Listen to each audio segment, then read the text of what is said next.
Well, hello there again. The last video I put on YouTube, I did a little clip on the boat I've recently purchased, a colvic 19.5 sea worker. I bought it very cheap as it wanted a lot of work, but it was structurally sound. The hull and engine were fine, it's all the trim and various fittings that wanted attention, so being an idiot, I bought it. Anyway, here I have a section of rubbing stake, and you can see all the fitting plugs have popped out, mainly because when they built it they used just ordinary steel nuts and bolts, most false economy. Let me just pan back, that's it. This is a piece of rubbing stake that came off the stern quarter. There's a bit missing that end. And this is the new piece I'm making up. There's a couple of clamps each end, and I've put a block in the middle to give it a bit of a set to cover the curvature of the hull. What I'm going to do is drill one end of this and then drill through the existing holes in the hull to find these positions. As I say, what happened is the bolts had rusted and popped out the plugs, allowing the rubbing stake to come away from the hull. Water has got behind. Well, you can see the state of it, it's just rotten.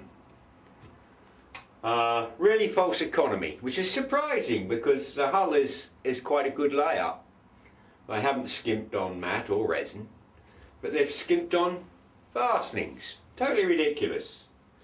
A nut and bolt, steel nut and bolt, maybe plated, costs what? 2 or 3p? Stainless steel equivalent, what? 10?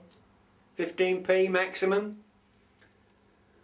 This is typical of nowadays. It's things being built down to a price rather than up to a quality. But anyway, that's the moan over. So I'm going to drill these from through the boat, and then I'm going to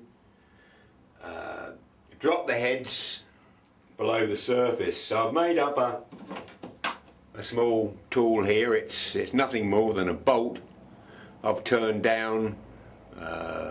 This is the shank size of the bolt, and a couple of filed flats if I'm getting close. I haven't bothered to harden this. It's only got to do 20 or 30 or so counterbores, and then it can be thrown away. Anyway, we'll make a start. Right, we're using a piece of scrap wood. I'll just try out the tool. This is my trusty Black & Decker with a key chuck. I'm not keen on keyless chucks. I've never found one that works. Anyway, we'll just pan in if we got enough light. Yep, let's give it a go. Fast speed.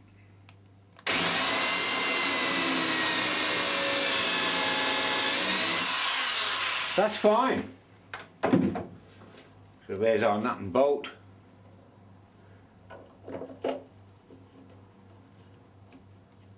And it'll just go below the surface. Yep, I'm pleased with that.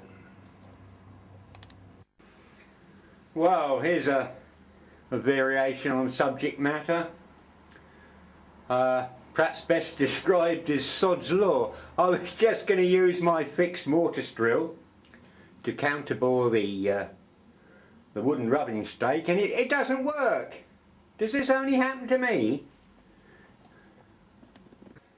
Right, well, we'll have a quick look at the food, see what's happened here.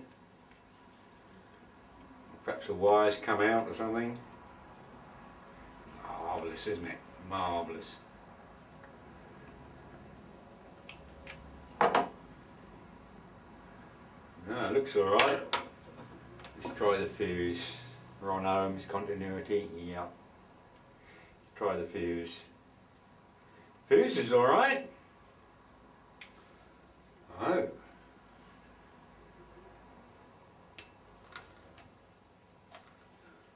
Oh, needs further investigation, folks. Well, it transpires that only the lead had gone where it leaves the handle of the drill.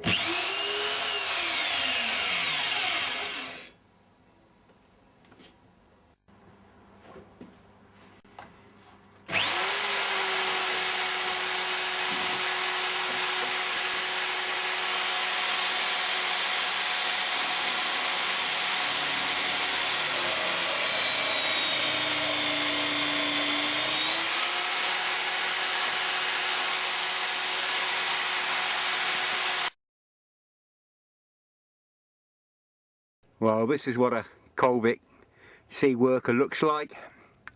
19.5 foot long, fiberglass hull. These are the before shots.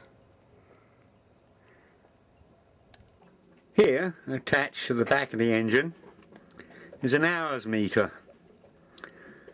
For every one revolution of the main dial here, the digits go up 1 hour. But how it works, I've no idea. There's no pipes going to it, there's no wires. And it only works when the engine is running. So I can only assume it must be some form of eccentric weight, perhaps a self-winding system, similar to a self-winding watch. If anybody knows the answers, leave me a comment. Here I am, just creeping out of my creek. 8 foot of water. Who said there's no fish about? Wish I'd have brought me fishing rods. Well, that guy did. Well, there's a very nice boat we're keeping pace with.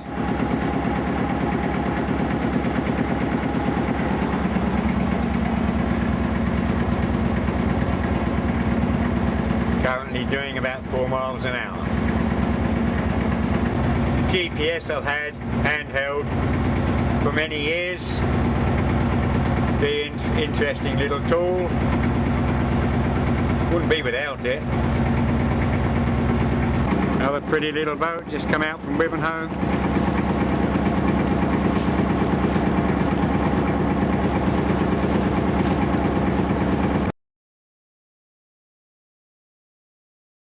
On my own one day, went below, put the kettle on, struck this one. Guess what number? This is the sandpits opposite Wivenhoe. Notice how high this boat is out of the water, yet to be loaded. And her sister ship, sorry about that, someone's got to steer. And her sister ship loaded, ready to leave on this tide. Sight. Imagine the maintenance on that one. Some of these traditional old boats are beautifully maintained.